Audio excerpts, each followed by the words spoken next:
1 अप्रैल 2025 से कई ऐसे फैसले लिए जा रहे हैं जो आपकी जेब और ज़िंदगी पर सीधा असर डालेंगे। जैसे ब्याज से होने वाली कमाई पर ज़्यादा बचत होगी।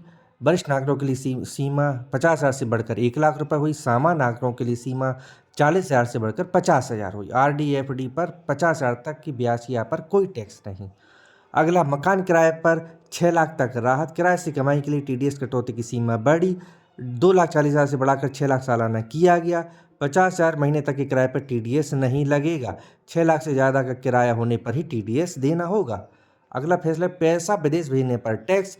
विदेश में पढ़ रहे बच्चों की फीस यानी खर्चों के लिए 10 लाख रुपए भेजते हैं तो आपको कोई TDS नहीं देना होगा, यानी कि 10 लाख तक आप बिना किसी TDS के शुल्क फीस भेज सकते हैं। अगला, कमीशन पर भी बड़ी छूट। बीमा एजेंटों ब्रोकरों को राहत। 15,000 की जगह अब 20,000 रुपये से अधिक की बीमा कमीशन पर TDS कटेगा। लॉटरी या घुड़दौड़ से होने वाली कमाई से जुड़े TDS नियमों को भी आसान बनाया गया है। अब तभी TDS कटेगा जब लेन देन में, आप पढ़ लीजिए पूरा। लाभांश आय पर भी राहत। शेयर बाजार और म्यूचुअल फंड में निवेश करने वाले को सीधे नियम से इसका लाभ होगा। लाभांश से होने वाली कमाई पर TDS छूट की सीमा 5,000 रुपये से बढ़कर 10,000 रुपये हुई। अगला फैसला, बैंक के नियमों में हुए बड़े बदलाव। ATM से पैसा निकालना महंगा हो गया। हर अतिरिक्त निकासी पर 23 रुपये शुल्क लगेगा। बचत और FD खातों के ब्याज दरों में भी बदलाव हुआ। अब बैंक ग्राहकों को शहरी इलाकों में 5,000 रुपये और ग्रामीण क्षेत्रों में 2,000 रुपये न्यूनतम बैलेंस रखना पड़ेगा।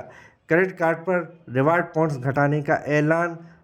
ये आप पहले 10 गुना 5 गुना रिवॉर्ड पॉइंट मिलते थे, अब 10 गुना की जगह सिर्फ 5 गुना रिवॉर्ड पॉइंट मिलेगा।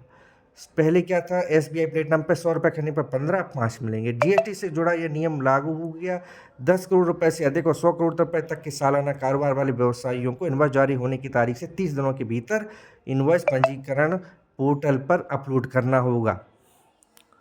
अगला फैसला क्या लिया गया है, 4% तक कारें महंगी हो गई हैं। मारुति की सबसे ज़्यादा कीमत बढ़ी है 4%। इसके अलावा Hyundai, Tata Motors, Mahindra and Mahindra, किया इंडिया, BMW, रेनो इंडिया में भी बढ़ोतरी की गई है। जो अगला महत्वपूर्ण फैसला लिया गया है, MSME के नियमों पे भी बड़ा बदलाव हुआ है। बजट में सूक्ष्म लघु मध्यम उद्योगों की परिभाषा में बदलाव हुआ है। MSME के लिए निवेश की सीमा 2.5 गुना और कारोबार की सीमा 2 गुना की गई है। अगला फैसला इंपॉर्टेंट लिया गया, म्यूचुअल फंड में बड़े बदलाव किए गए हैं। एसेट मैनेजमेंट कंपनियों को न्यू फंड ऑफर यानी NFO से जुटाई रकम को 30 दिन के अंदर निवेश करना होगा। अगर 30 दिन के अंदर वो निवेश नहीं करती है तो बिना किसी एग्जिट लोड के अपना पैसा निवेशक निकाल सकता है। SEBI ने म्यूचुअल फंड और UPI में बहुत बड़ा बदलाव हुआ है। अगर आपने पुराने मोबाइल नंबर से UPI लिंक किया है और वो नंबर बंद हो गया तो आपका UPI काम नहीं करेगा। 1 अप्रैल से बैंक को UPI ऐप ग्राहकों के मोबाइल नंबर रिकॉर्ड को सप्ताह में कम से कम एक बार जांचेंगे और अपडेट करेंगे। अगला महत्वपूर्ण फैसला लिया, अगर आपका बैंक से आपका मोबाइल नंबर जुड़ा है और आपका नंबर चेंज हो गया है, तुरंत आप बैंक जाके अपना मोबाइल नंबर अपडेट करवाएं, नहीं तो आपका UPI निष्क्रिय हो जाएगा।